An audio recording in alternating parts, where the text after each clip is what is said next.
Okay, great. So I just want to do, before we get started with the readings and the material, I thought we should just do a check-in with all of you. This is our third month, and we have 6 months where we have readings and presenters and discussions. So I want to know kind of where people are. Are you feeling like it's too much reading, too little? Would you like more? Is there something we haven't discussed that you really would like us to talk about? I'm kind of opening it up to everybody to see if anybody has any comments at this point. And no's okay if you don't have anything, but if you do, chime in. Well, I was just kind of curious about the process, and I think the readings and the material are good, but just in terms of like the process and like what we're doing, what we're working towards, do you have, I guess, maybe a timeline or outline or anything like that that we should be looking at? That's a great question. Thanks, Joel. So let's talk about that. Our goal with all of you is that you are more confident in pushing for what you want in your communities. So we all want safer communities. What does that mean? We all want more walkability, bikeability. What does that mean? And to be clear, it is hard work and it does take a long time and it can take years to get something. But we hope that you all come out of this program understanding things like the infrastructure better, the language better, how to pull people together to have more success. You're going to have, if you really want change in your community, you're going to have to organize grassroots people that are willing to talk to the elected officials or go meet with ITD or your local highway district. And those are not easy things to do. And they take a long time. And so our goal is that by the end of this, you have some tools to help you do that. Now, I've been doing this for about 10 years, and I would say I'm maybe a little bit better than I was when I started, because I'm constantly talking to people who don't think the way I think. And I know what it's like to be the solo voice in a room where you're the only person that's talking about pedestrian safety or getting more bike infrastructure or a crossing, and everybody else in the room doesn't realize it, but what they're focused on are cars. And it's hard. So I hope that by the end of this 6 months, and then we'll go into our project next year. I'll talk about that in a second, but by the end of the 6 months, you'll feel like you've got people in your community and you've got people in other communities who you can call and ask questions of, and don't feel so alone in this work. So as far as a timetable goes, so we'll go through 6 months of discussions and training. At the end of the 6 months, we have our annual transportation conference that we host at the Idaho State Capitol building. And we would love it if you all would, or some of you would like to come down and take a session and present on where you feel like you have gone in those 6 months, or what is your project and how do you anticipate having a win in your community, something like that. And we can talk in much more detail about that. But I think that would help other communities see the value in forming partnerships and education and having sort of an arsenal of tools at your disposal to help you with your mission. So when we get done with the 6 months, then for the next year, you have a break. And then for 2023, we are asking that you do a project in your community. And Elaine and I are here to help you and guide you along the way. So it's not like we're just dumping you off. That can be either a So it could be like a traffic calming, temporary traffic calming type of demonstration, or it could be trying to get a policy pass, or say you're trying to get your city council and mayor to adopt Vision Zero in your community, something like that, if that's what you want to do. And so we're not telling you what your project is. You know your communities better than we do. So we are here to guide and help you through that process. So does that help, Joel, or do you have any other questions? Yeah, so that does help. For the project, so it's 2023, so we have some time to like kind of work on what we want to do and kind of organize towards that. Yeah, for sure. But if you want to do, say, a temporary traffic calming demonstration, which we love those, we think they're great. We think they're really effective. They're a lot of fun. If that's what you choose to do, I wouldn't wait I would get started on it. I would start having the conversations now. I would start asking the questions of your local electeds. I would start seeing where you can do that, what's possible, getting your team out on the streets, walking around like we did the other day up in Haley.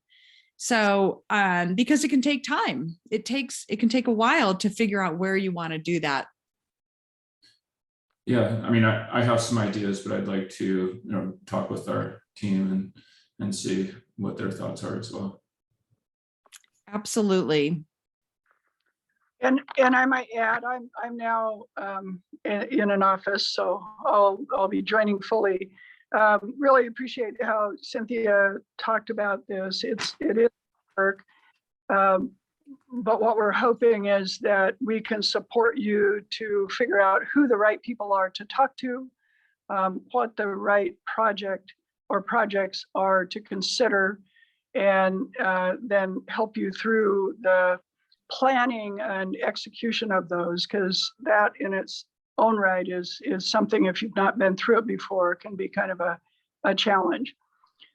The other thing that Cynthia and I have been talking that I would like to offer to all of you, if you think it makes sense, is to provide you with a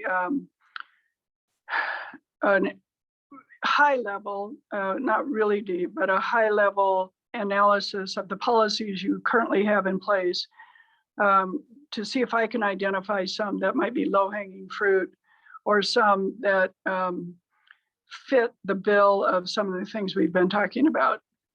Might also find some really good ones. It's always good to know what the good policies are so that you can point those out to your leaders and say, hey, thank you. This has been really helpful. Now we think we can take it the next step. So over the next month, I'll be contacting at least some of you in each community, asking for some documents so that I can do that analysis. Okay. Thanks, Elaine. Okay, so today, Pat, did you want to say something? I wanted to suggest an area that would be of help to me, and that is when we go to these agencies, at least in my short experience of having done so, the thing we get back is, oh, but we can't do that because the NASHTO says X or the transportation department says Y. And it would be helpful for me to know, not obviously there are 10,000 things that they could respond back with on any given issue, but I'm wondering if there's some way at some point we could discuss some of those, maybe from a 30,000 foot level, some of those issues that come up and how one responds to them. Am I making any sense? Yeah, I'd like to answer that. At all the years that I've been working on this, I'll just tell you this. The easiest answer is no, right? Their first response is going to be no. And I have learned over the years where to go to find the answer. I might not have it with me at that moment, but I know where to get it. And that has taken 10 years to get to that point because there's just a lot of stuff to wade through. And I'm not for those of you who know Don Kostalik, I think he reads the AASHTO guidelines at night before he goes to bed, and then he dreams about the NACTO guidelines. I mean, that's not a normal human being. So for me, who's not an engineer and I don't have an engineer's brain, I have to figure it out as I go along. And Pat, I know some of the objections that you've received over the last several months, because you've shared those with me. And we have to understand that a transportation engineer's, their training is to, move motor vehicles. And we're asking them if they could consider another mode of transportation. And that's a different way to think. And they're not educated that way. And that's not the culture that they live in.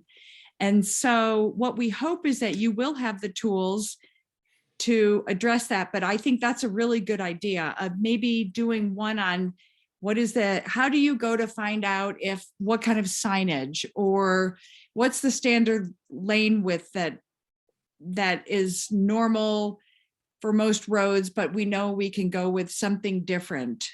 I mean, that's really technical stuff, but maybe, is that what you want, is more technical information? Because we can get that.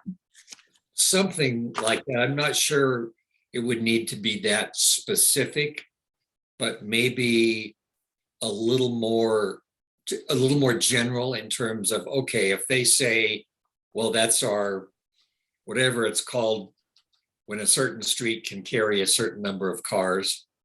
So Level of service. level of service. Mhm. So who says that's the level of service, and why does it have to be that? Why can't it be something different? Mhm. Just because the book says it's 1,500 cars a day, why can't it be 500 Mhm. as far as the standard? Okay. Something along those lines. That's just an example, but just a general notion of pretty much what you were saying also, where do you go to find the answers? Mhm. Mhm. Yeah, Oh, sorry. That made me think of, just one of the readings is just, I'm trying to remember which one, but it was talking about like using words that, and how they, like level of service, but it's level of service for cars. It's not level of service for, pedestrians or bikes. And I think reminding people of that, I think, is important. that's a good point, Joel. And you're absolutely right. And, one thing that we've been able to get through our highway district down here is the level of stress. We call it level of stress. So bicyclist level of stress and pedestrian level of stress. And it's a way of looking at the roads based on volume of cars and speed of cars, and determining what is the best bike facility, or the best, width of the sidewalk, or buffer the sidewalk. And those are taking the same information and looking at it a little bit differently, because now we're looking at it as a non-motorized user who still shares the road with cars, but they don't want to be in the road with the cars. So that's great. And Pat, I think we can do that. I think we can have sort of a session on, like what document will have which information. And I think that's great. So I think we can put that together. Thanks for that. Cynthia, it's Brenda. Hi, Brenda. Hi. So a lot of the information that we just talked about, I used to work with advocacy when it comes to promoting and educating about ADA. And so when you're doing the ADA, or you're advocating for curb cuts, and you're advocating for sidewalk widths and door jams, all those regulations, you have the all the titles, that helps you, gives you those guidelines. So then when you're going into the city commissioners meetings, and you're talking about the widths of the doors, and you're talking about barriers for people who have disabilities, and that kind of thing, that was what I stood on. You know what I'm saying? I mean, that's what I had with me to say, this is why it's important. And then you generalize it to people in strollers and people, so you generalize it. But I had a document to say, okay, I was speaking their language. I was speaking the language of what made sense for the engineers or the construction workers or whoever I needed to discuss to change policy in order for things to happen, to become more accessible for everybody. Does that make sense? Is there anything like that for the Department of Transportation regarding documentation of, okay, kind of like what he was saying, we have this documents of roads, and I don't know enough about the language stuff. I mean, I read all the stuff, but is there something comparable like the ADA documents, the titles that we could have as something to stand on when you're trying to educate why pedestrians or blah, blah, blah, why we're advocating for pedestrians, we're advocating for bikes, we're advocating for policy changes for being able to ride on streets because of blah, blah, blah. We need no parking on this because pedestrian, we need to advocate for the pedestrians and the bicyclists, and we need to maybe make changes in that. Is there a document that's similar or, can correlate like the ADA with the Department of Transportation or whatever, I don't know if I'm asking the right language word, but do you understand what I'm trying to say there? Yeah, I do. Elaine, you look like you want to say something, or do you want me to go ahead and answer that? Because I'm happy to. Well, both of us probably should. I would say that part of the problem is that the documents that were originally developed around transportation were developed for cars. So we have what's called the Green Book, and it's the Association of State Highway Officials Bible. And it was written by state DOTs like ITD and their engineers, and written for how to design facilities that move cars. Since then, we've had a lot of folks trying, and then we have what's called the Manual of Uniform Traffic Control Devices, MUTCD design guideline. And again, it's focused on signage, pavement markings, distances for cars, and hasn't done a great job with pedestrians or bikes. We have a couple of organizations that over the years have tried to fill that hole. And so the National Association of City Transportation Officials has done a pretty good job on Urban Design Guide. FHWA itself has stepped in, and there are a lot of guideline documents on FHWA's site, including a bicycle pedestrian one, including the multimodal networks for small and rural towns that we sent for this reading, including ones that are very specific to countermeasures that help produce safety for bicycle and pedestrians. But there's none that is universally accepted like the Green Book is for highway design. And so at the moment, we're still at a bit of a disadvantage because the Green Book, the Highway Design Manual, has not yet incorporated many of these things. They've begun to, and so there are a few of these things in there, but not very many. But as we get to specific questions, we can certainly dig up the document, find the document that is most helpful in that particular situation and get it to you so that we can counter whatever the argument is that you can't do this because. So there is nothing in law stating that any new design of streets and city streets, there's nothing like the ADA is in law. Yep. So there's Yep. nothing in law stating we need to now have pedestrian access. We need to now have parking on one side of the streets versus there's nothing in there that we can stand on to help us advocate for that. So basically we're just floating. Not from a legal standpoint. So no, you can't argue it that this is the law, you have to do it. And so we're at this disadvantage where we have to demonstrate why it works, why it's better, frankly, why it's better for drivers as well as bicycles and pedestrians. And hopefully over time, we'll get to a point where more of this will become standard practice.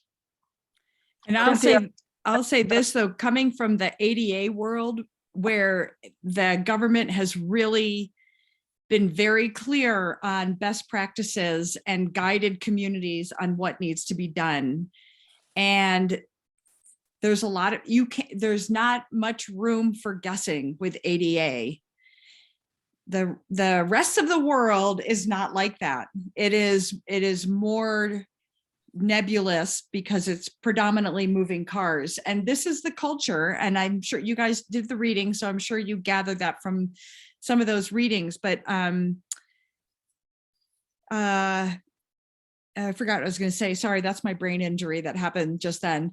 But the impetus, their goal is to increase throughput of motor vehicles. And so what we're asking them to do is maybe something a little bit different.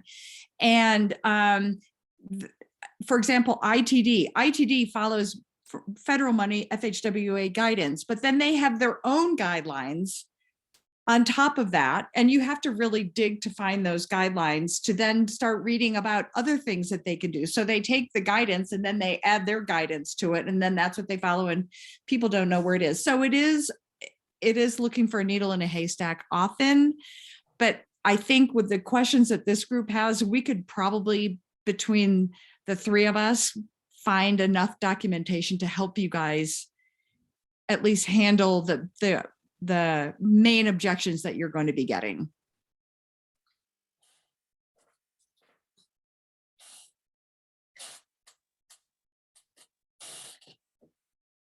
Okay, well, let's talk about the readings. How'd you guys like the readings? I thought they were really interesting. What did others have some thoughts or anything, or should we just dive in and start talking about things specifically? Joel, yeah. Well, so I did kind of, I think it relates to the last discussion as well, but there was the attacking the language bias in transportation engineering. I thought that was interesting. Just like biased words, you know, and I guess I use level of service. That wasn't an example from the reading, but it did seem to kind of apply, you know, because it's talking about level of service of vehicles. But they talked about like stating an improvement, using improvement, you know, as a project, you know, quality, but, you know, what is it improving? Asking those questions. And I think when you're having those dialogues, perhaps with the transportation department or engineers, it'd be good to, you know, kind of clarify those things, make sure everybody's on the same page for like who, you know, what those words really mean. But yeah, I thought that was interesting. And then I do want to go back. There is the language of traffic engineering, and I want to go back because they had a list of organizations, and I'd like to, you know, kind of dig into that more. But it seemed like there might be some helpful information there. Yeah, so I'm wondering if anybody else has had this experience where your ITD or your local highway district, they say, we're going to improve this road. And you think, wow, that's great. What are you going to do? Are you going to slow the cars down or widen the sidewalks, right? And you get excited about that. And then what you learn is that in fact means maybe they're going to widen the road, or they're going to straighten the road, or they're going to flatten the road or something. So words are really, really important. And I thought that Ian Lockwood did a great job as he went through that, talking about his use of words. I'll tell you one word that has driven me crazy over the years, and I have gotten out of the habit. We all say alternative transportation for biking and walking. How many people say that? I know I've been guilty of it. And for many people, walking and biking are transportation. And so I always think, you know what, if I don't change my words, how do I expect an engineer from ITD to use a different word? So that's another way that we can use words. So I'm curious if anybody else has had an experience being told that some improvement or upgrade was going to happen to a road, and then it was not something that they wanted at all. It was something that was just to increase the volume and speed of cars. Has anybody else had that experience?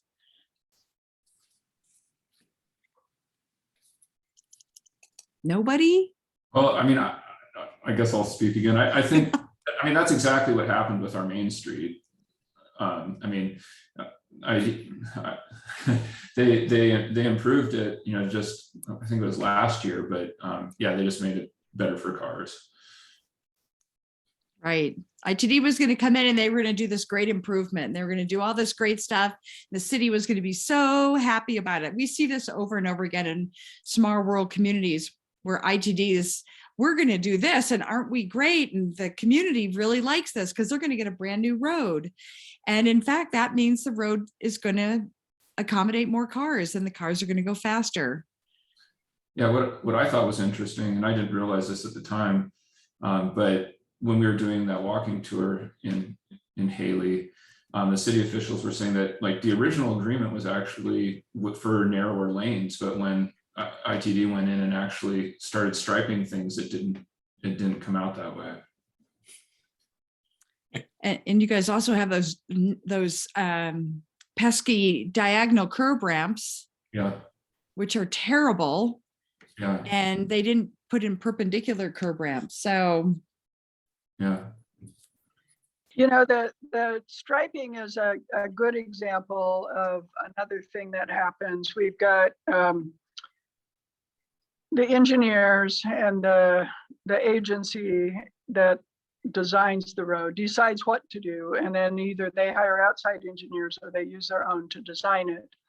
And then they bid the contract out to a typical construction firm, paving, striping construction firm that is in the habit of doing things a certain way because they've done them that way, the same way over and over again for years. And so despite what the plans say, and my husband works for an engineering firm and he runs into this, the construction folks don't read the plans as closely as you think they do. They look at them and say, oh, I know what this says, and they go do what they do sometimes. And I think that's what happened in Haley is, oh, they said stripe the road, we'll go stripe the road. The way we stripe the road is 12-foot, 13-foot lanes, whatever it was. And without even looking deeply at the plans that said, no, this is going to be a different one. Now, who's responsible for ensuring that those plans very clearly call out, this is different than usual, and we need you to pay attention to it.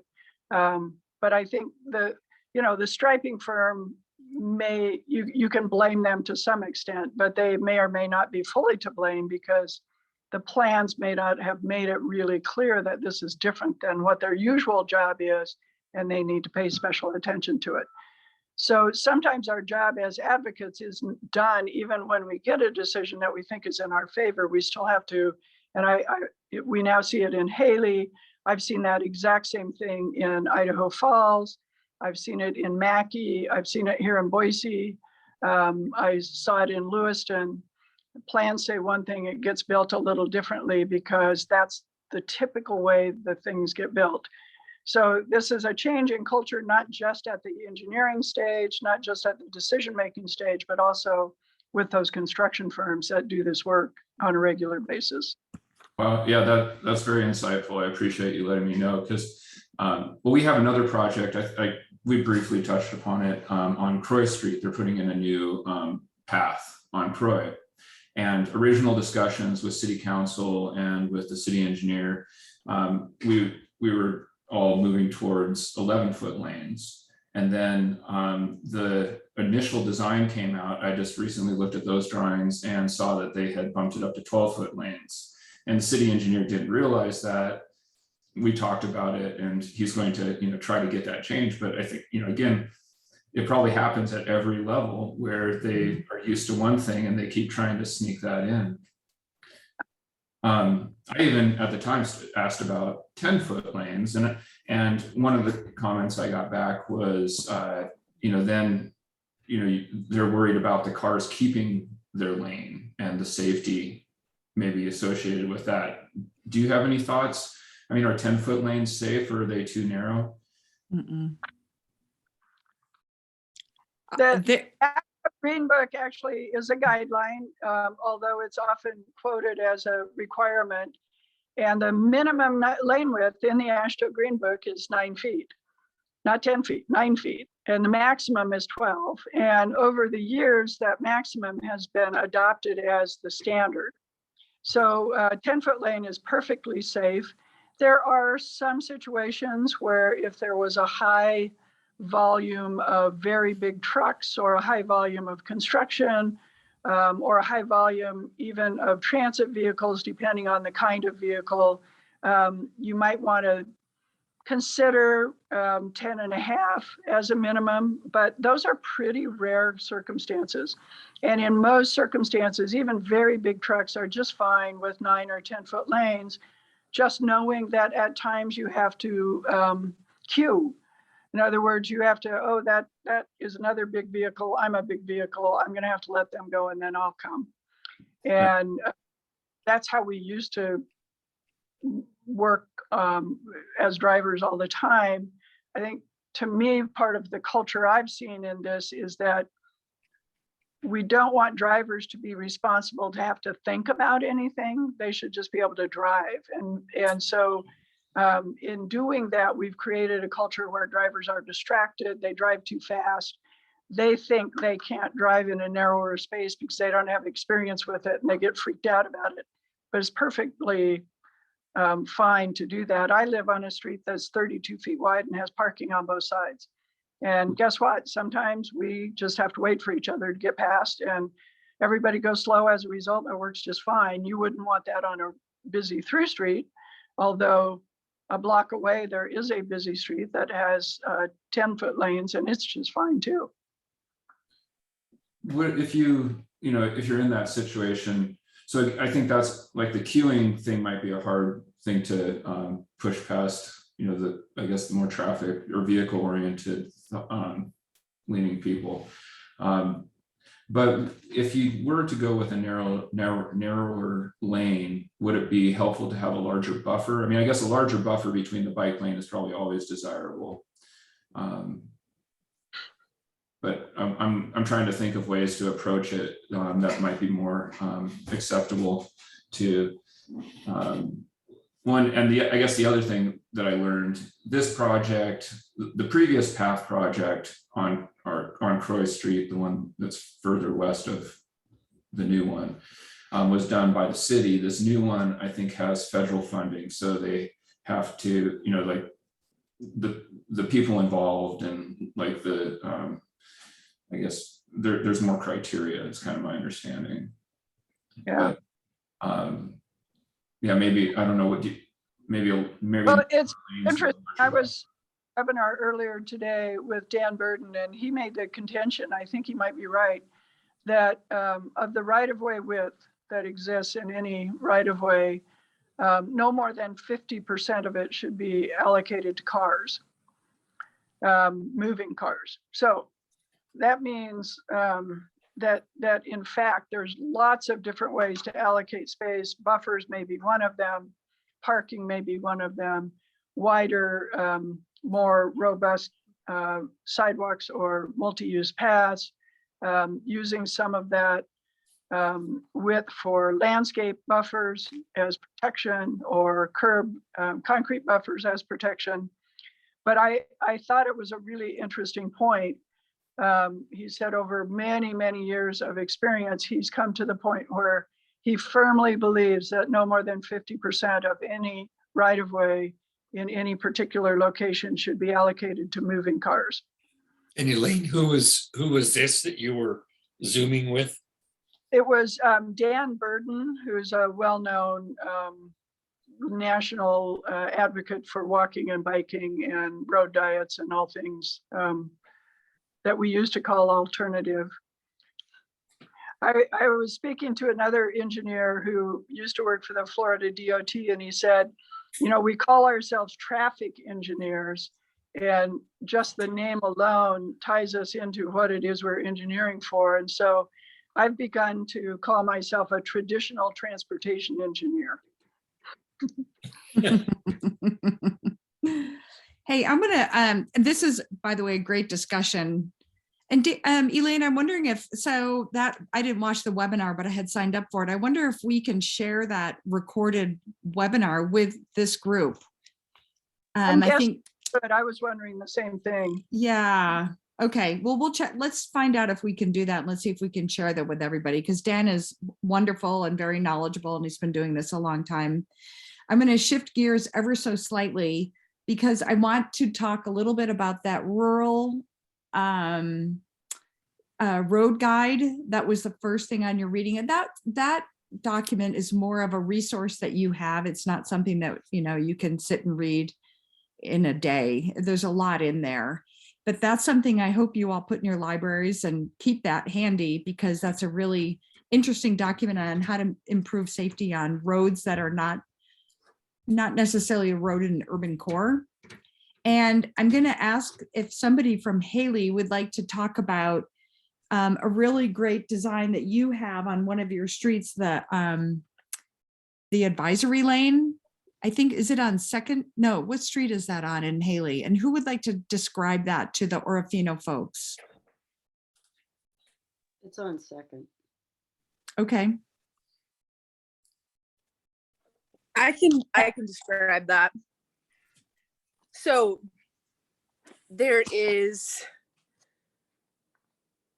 I'm trying to think. So there is a lane on those roads where it's essentially a bike lane where the majority of the lane is taken up by the bike lane. And basically the way that it's used is that, from what I remember, is that cars are able to use that lane so long as there's no biker. But if there is a biker, they have to go around or stay behind them in the lane. Is that correct? Yeah, well, there's like there's two lanes, one on each side. Yes, yeah. So they're just like bigger bike lanes. And essentially, like, it looks like 3 lanes. Like there's, you know, the road is in thirds. There's the bike lane on one side, and then the middle of the road, and then the bike lane on the other side. So if there's people using the bike lanes, the drivers drive just down the middle of the road. Yeah. The main lane for vehicles is right in the center, but it's really only a single lane. It's not large enough for 2 vehicles, even though it's a two-way street. It's not large enough for 2 vehicles to cross paths. So they need to yield for any pedestrians or cyclists in the bike lanes on the side, and then they pull off to the side to get around each other. Mm-hmm. So Deanna shared a link of what they are in the chat, so people can take a look at that. So Joel or Isabel or Emily, let's talk about the type of road that it's on. And I want you to explain that, and then explain if there was pushback about these lanes, and now how do people feel about the lanes? My understanding is that there was pushback, and actually I ran into someone today who still didn't like it, but I'm not sure that they really like any change. But overall, I think in general that people are getting used to it and they do like it, and I really like it. And I have friends that live on 2nd Avenue and they really like it. But I mean, I like it as a drive. When I drive, I don't mind driving on it. You know, you just go slow. But I really like it when I'm riding my bike. It's a great way.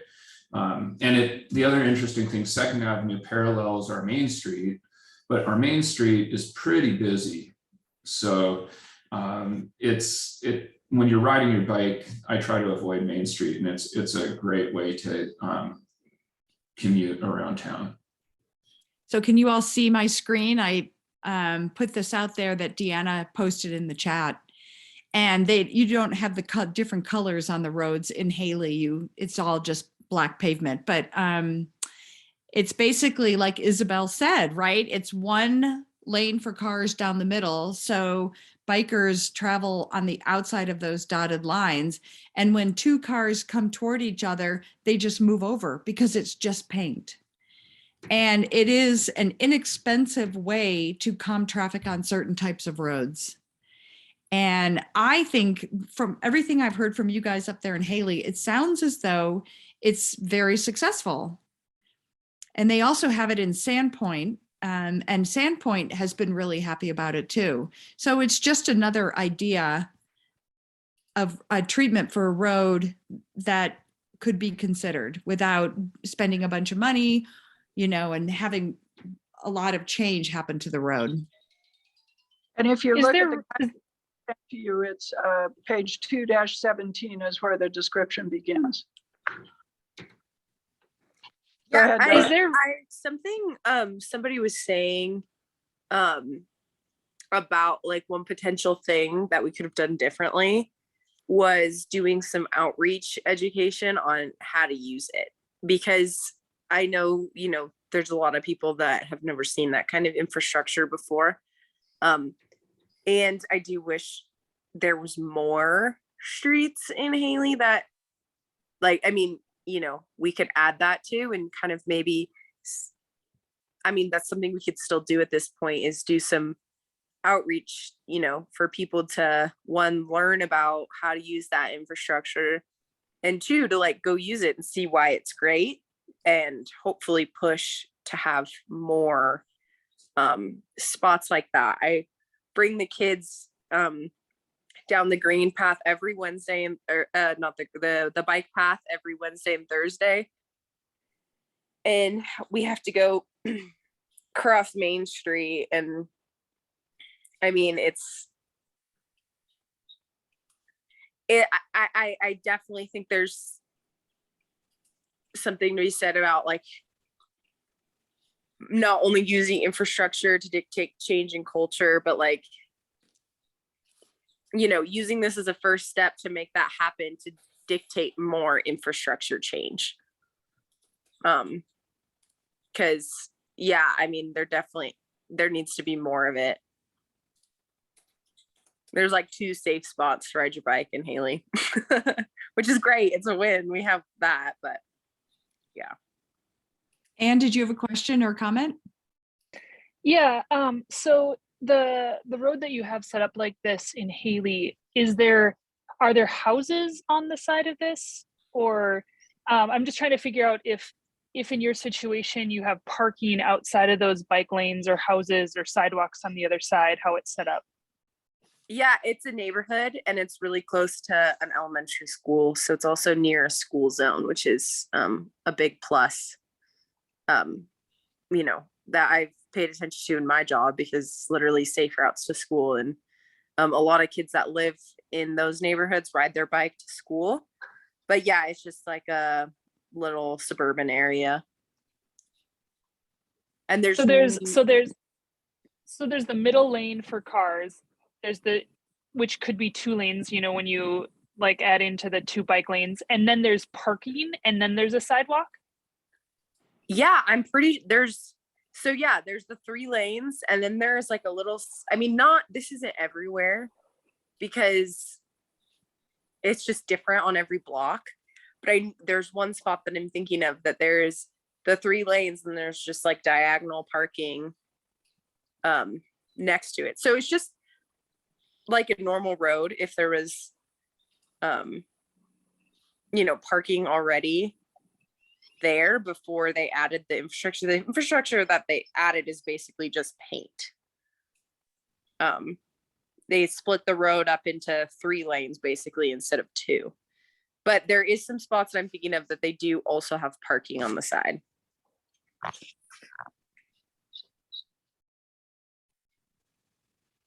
I was just looking to see if I have a picture of it from when we were up there the other day. Isabel, could you take a picture of it and then send it to me, and I'll get it posted and send it out to the Orofino people so that they can take a look at it? Yes, of course. I can take a picture of like a few different spots because it looks different in some places versus others. That would be great. Oh, wait a minute. Deanna, do you have a photo of it? Let's see. And uses them. Okay. So, okay. Yeah, that sounds great. Yeah, I thought I had it in my phone, but I'm not seeing it. just to talk about that education component for a second, because we have as you all know, we have a highway district, a countywide highway district down here, and they don't educate road users on. I remember when I saw the flashing yellow arrow for the first time. My dad was here in town and we came up to one, and I literally did not know what to do. I didn't know if I should proceed or not. And they do that with everything because they don't consider themselves an education organization. And so it becomes advocates educating, or the Boise City has to educate, or, it becomes this hard thing. And I feel as though that education component's really important, because if people are educated on something, say you decide to do a traffic circle, a temporary traffic circle in your community, you need to educate people on how to use it and how it works, so that they feel comfortable with it. And I think that will help you down the road, because you'll get better buy-in, because people will say, well, that works. I like that. I'd like to see more of those, versus, oh my gosh, I can't drive through this. What have you done to the road? This is so terrible. So it can help minimize some of that. Yeah, I think that would make a huge difference here. And, because we're paying attention to that road. We're paying attention to that because, we're talking about it here, but nobody else is really thinking about it. They're like, oh, what does this mean? And then they don't think about it ever again. If we explain to people, oh, use this road, it's safer than riding along Main Street. This is why it's good for drivers and cyclists. Then, if decision makers are hearing that people are excited about it, it's a lot more likely that we're going to get more infrastructure like that passed. So I just think that at the end of the day, and it's not useless without the education, but that's, kind of the biggest piece, and not the biggest piece, but one of the biggest pieces, in my opinion. I think the education, or the need for education, kind of illustrates the mindset of most people out there. Most drivers don't think they should ever have to yield to pedestrians and bikes. Like the fact, it just blows their mind. I think that's why it's so hard for them to comprehend in the beginning, is the fact that they might have to yield. Yeah, it's ridiculous. I literally bring a train of kids across the crosswalk, one of the crosswalks with the blinking lights only, and I've had people straight up honk at me, and I'm like, what? And I've had other drivers have to lay on their horn because people aren't stopping. And then, they just scoff. Every single day it happens. And I'm just shocked that, such a recreation oriented community is this offended that I'm literally bringing children on bikes. And I don't know, I think education is how we change a lot of that mindset. Yeah, actually, what you brought up, I didn't realize that was happening on the crosswalks, that you were experiencing that. Yeah, because usually what happens is people see initially that we're there waiting to cross, and the first two lanes will stop and we start crossing. And then the people in the other lane feel that they don't need to stop, so they keep going. And there ends up being some kind of a debacle in that second half, yeah, it happens in Bellevue too. I've seen it happen a lot in Bellevue. Because I take kids down to the river in Lower Broadford, and we cross where the school crosswalk is. And yeah, people, it's kind of scary sometimes. And I wish there was a way that we could, Well, there is actually, they used to do crosswalk stings, and I don't think they've done them for a while, but they Ketchum, Haley, Bellevue, they used to do these stings where they'd have undercover people waiting at the crosswalks, and if people stopped, they'd pull them over. And I don't think they issued tickets, but it was educational. I think that would be great. It's been a few years, I think, since they've done that. I'll have to. Yeah. Well, yeah. A lot of it just has to do with, again, the infrastructure of Main Street. My friend from California came to visit, and he was driving my car, and he kept going 45, and I was like, slow down. This isn't you're way above the speed limit. And he's like, oh, I'm sorry. Like, it just feels like the speed limit is 45 here. Like, he kept forgetting because it just felt like the speed limit should be 45 on that road. And that definitely has something to do with it. I mean, the infrastructure has this built-in driver entitlement. So, Boy, I couldn't have said that better myself, Isabel. Good job. You know, you bring up the education piece, and like, I wonder, you know, when new infrastructure gets put in, like, what is the best way to educate people, you know, local people that are going to be going through it regularly and maybe just need education for the first, you know, few weeks or month or something, like how you could do signage, and whether that's temporary signage or permanent signage, like, you know, entering this street, you have a sign that says, you know, hey, this is how you use this area, like rules, you know, car A, car B, pedestrians, you know, something like that. Or if you know, the kind of road signs that they use for construction that you could use temporarily for like 2 weeks, like notice new traffic pattern ahead, new permanent you know, traffic pattern ahead, you know, how to do this. And so like so I'm just really asking for suggestions and like kind of brainstorming as to how to, like, when this happens, like, do you put something in the paper, do you put something, you know, like in the newspaper, do you put something on social media, do you put something on the radio, and then do you have something, you know, at the place where it happens. And then you know, I think the temporary thing for people who live there is great, but then also for people who you know, who are visiting and have never been through that, you know, that traffic before and haven't seen it before. I mean, we have an intersection in Orofino where the right lane is to go straight and the left lane is to turn, and you know, you can, and it still definitely messes people up on a regular basis, that it's like an abnormal intersection. So just trying to figure out how to educate people in the short term and in the long term. Deanna, do you want to talk about this? I know this is something that you've talked a lot about over the years, and you've been very concerned about education. Do you feel like answering that question at all? You know, that's something, Cynthia, I was going to explore with the teams when I meet with them. Okay. I guess just to quickly answer Anne's questions, I would say yes and yes. I mean, you have to get your messaging out to the community, and you have to do it early, and you have to let people know what's coming, and you have to educate them on how to use it. And has anybody in this group ever done a temporary traffic demonstration? Have any of you ever done anything on either of the two teams? no. Or Pat? Okay. Well, you know, the nice thing about when you do something temporarily is that does give you the opportunity to educate people, because it's there and people can use it, but it could be like hay bales. So if somebody hits it, it doesn't hurt anything. And it gives you the opportunity to move things around.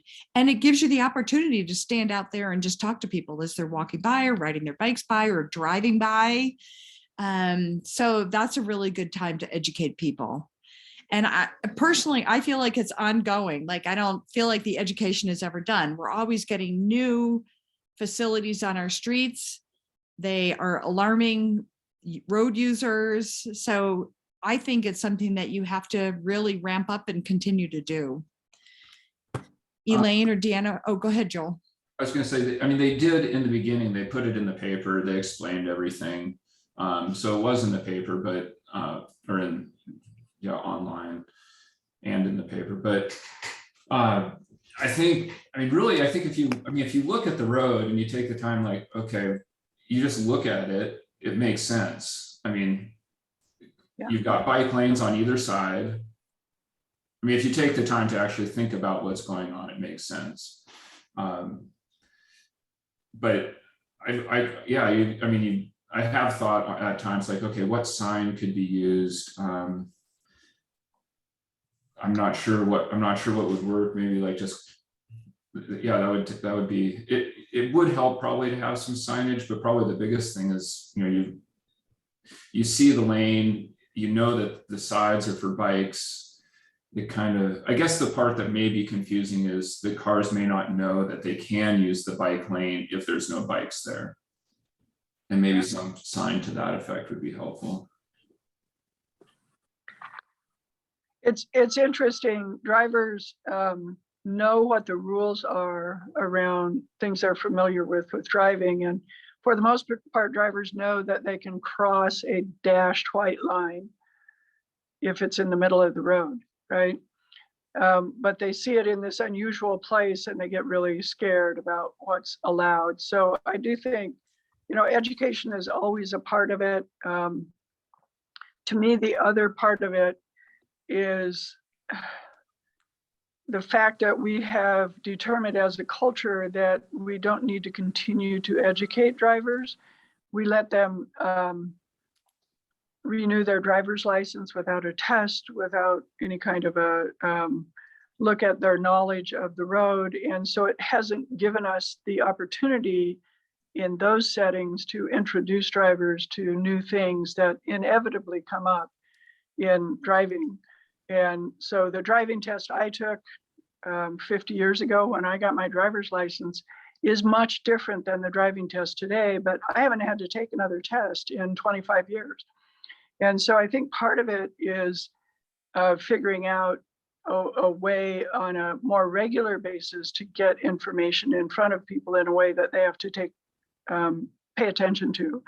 I know Deanna will talk a lot about actually effective ways to educate people in a community about new things, and there are lots of them, and we should be doing that. But I also believe that as a culture, we need to begin again to understand that driving is a privilege, and as a privilege, we should expect people to know both the rules of the road and things that might have changed since they were originally licensed to drive.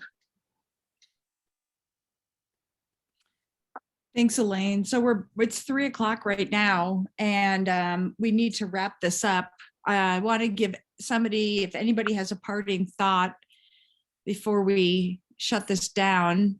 Otherwise, I'm going to just let you know about our friend Gary Toth is going to be here with us the next time we're all together. And we've all worked with Gary for a number of years, and he is was a DOT engineer at the New Jersey DOT. So he understands DOTs and the mentality of them and all that. So I think you'll find him to be an entertaining person with a thick New Jersey accent and very smart at all of this. And when you ask him about lane width, Joel, which we started our conversation with today, he'll tell you, well, start with the width of a car. How wide is a car? And that's how wide the lane should be. So that's where he starts from. And I've always thought that that was a great thought because, you know, we are talking about paint and cars can move over if they feel like they're going to get too close to each other. So he'll have lots of nuggets like that he'll want to share with all of you. Anything else from anybody before we say goodbye?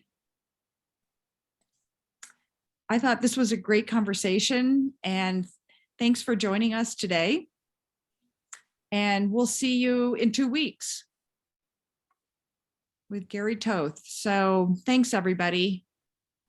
And I would say that I've gotten some notes I've taken today of things that other resources that I can go look for you, and hopefully we can find the things that'll help you.